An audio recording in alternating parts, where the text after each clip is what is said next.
Assalamualaikum warahmatullahi wabarakatuh. Alhamdulillah malikil dayan, wassalatu wassalamu ala Muhammadin sayyidina waladi adna wa ala alihi wa sahbihi wa tabi'ihi ala marhi zaman, wa ashhadu an la ilaha illallah wahdahu la syarikalah, wa ashhadu anna Muhammad abduhu wa rasuluh alladzi kana khuluqul Qur'an. Amma ba'd. Alhamdulillah, segala puji hanya untuk Allah Subhanahu wa taala, Rabb semesta alam. Salawat serta salam semoga tercurah kepada Nabi Muhammad SAW, keluarganya, para sahabatnya, dan seluruh pengikutnya hingga akhir zaman. Ramadan yang kesekian kali ini adalah kesempatan terbaik untuk memperbanyak pundi-pundi bekal guna berjumpa dengan Allah kelak di akhir kiamat nanti. Bulan Ramadan begitu istimewa bagi kita. Satu hari di bulan Ramadan nilainya sangat besar. Berjumpa dengan Ramadan juga adalah hal yang istimewa. Namun tidak semua orang beruntung dengan berjumpa Ramadan. Karena orang yang beruntung bukan sekedar orang yang berjumpa dengan Ramadan, namun orang yang beruntung adalah orang yang berjumpa dengan Ramadan dan dia bisa memanfaatkannya dengan sebaik-baiknya. Terdapat 3 nasihat Nabi SAW dari Abu Ayyub Al-Ansari radhiyallahu anhu. Dalam hadis itu diberitakan bahwa ada seorang laki-laki mendatangi Rasulullah SAW mengatakan, "Azini wa ajzi wa fi rahmati alamni wa aujiz." Qala, "Idza kumta fi salatika fa salata muwadda'i wa la takallam bi kalami ta'ziru minhu ghada wa jami'il ya'si mimma fi aidi nas." Berilah aku nasihat dengan ringkas. Dalam riwayat lain, ajarilah aku dengan ringkas. Lalu Rasulullah SAW bersabda,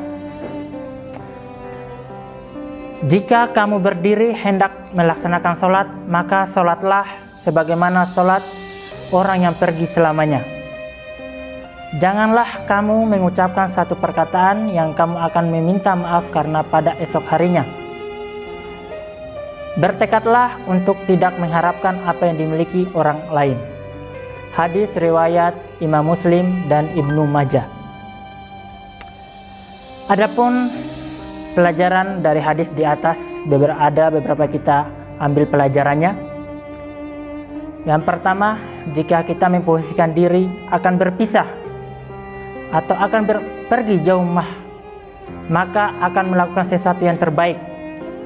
Tanamkan dalam hati setiap sholat bahwa bisa jadi ini merupakan sholat terakhir kita, kemudian kita tidak akan bisa sholat lagi. Orang yang punya pemahaman ini akan bersungguh-sungguh, apalagi di bulan Ramadan ini, melakukan ibadah sholat yang dia lakukan. Dia akan bersungguh-sungguh dalam sujudnya, rukunya, dan setiap rukun-rukun dan wajib-wajib sholat ditunaikan dengan sebaik mungkin. Yang kedua, kita bisa pula asumsikan nasihat ini untuk setiap ibadah kita di bulan Ramadan. Ada kesadaran bahwa boleh jadi ini adalah Ramadan terakhir kita. Tahun berikutnya kita akan tidak berjumpa lagi dengan Ramadan. Maka sebelum kita menghadap Allah Subhanahu wa taala, kita maksimalkan setiap ibadah di bulan Ramadan pada tahun ini.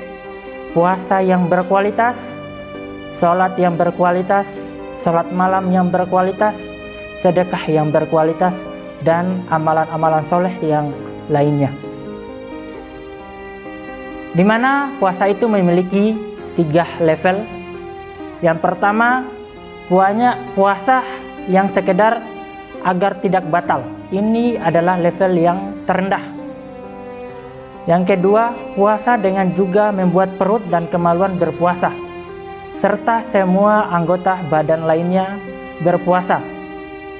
Misalnya mata puasa dengan melihat godur basar dari dunia, telinga berpuasa dari hal-hal yang buruk, mendengar makian, sumpah serapah dan lain-lainnya.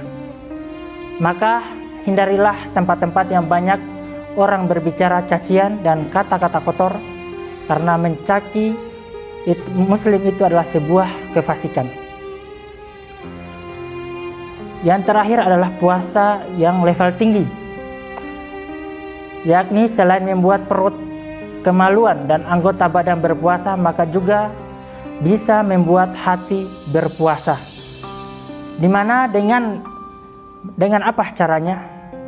Dengan kita menahan, tidak memikirkan kecuali pikiran baik, memikirkan ilmu agama, memikirkan dosa-dosa kita, memikirkan perjumpaan dengan Allah dan lain-lainnya. Sedipun hati tidak terbesit pada hal-hal yang buruk, yang aneh dan yang remeh. Pada Ramadan ini, sahabat Aiska yang dirahmati Allah Subhanahu wa taala, bisa kita mengisi Ramadan dengan maksimal jika kita diliputi kesadaran bagaimana jika ini Ramadan terakhir kita. Yang kedua, dalam keadaan bergembira ketika menyambut Ramadan dan beribadah di dalamnya. Kenapa kita harus bergembira dengan adanya bulan Ramadan tahun ini? Karena Ramadan itu kesempatan menjadi hamba Allah yang sejati dan penuh ketaatan.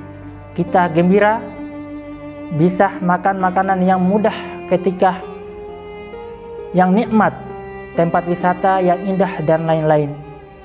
Yang bisa membuat kita gembira, ada satu hal yang harus kita perbuat, kita jauh lebih gembira dan bahagia, yakni diberi kesempatan menjadi hamba yang penuh ketaatan di bulan Ramadan.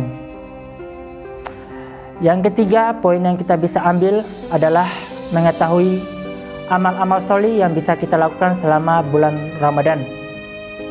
Di antaranya adalah sholat tepat waktu yang berkualitas. Kita usahakan di mana sebelum berkumandang azan kita sudah berada di masjid.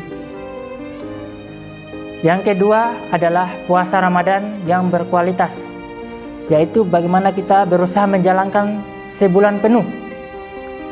Kemudian sholat tarawih. Yang keempat, menyegerakan berbuka ketika waktu sudah tiba. Yang keempat, kita mengucapkan zikir yang sering diucapkan Rasulullah SAW, yaitu Subhanal Malikil Kudus, yaitu 3 kali. Sholat rawatib 12 rakaat Ramadan, mungkin kita sebelum Ramadan sering kita meninggalkannya, mungkin hanya 2 rakaat, 4 rakaat. Kita usahakan bulan Ramadan ini 12 rakaat selama Ramadan. Yang terakhir adalah sholat duha, minimal 2 rakaat atau bisa sampai 8 rakaat. Demikianlah sedikit ceramah singkat untuk pada bulan Ramadan kali ini. Semoga berguna dan bermanfaat. Wa akhiru kalam, assalamualaikum warahmatullahi wabarakatuh.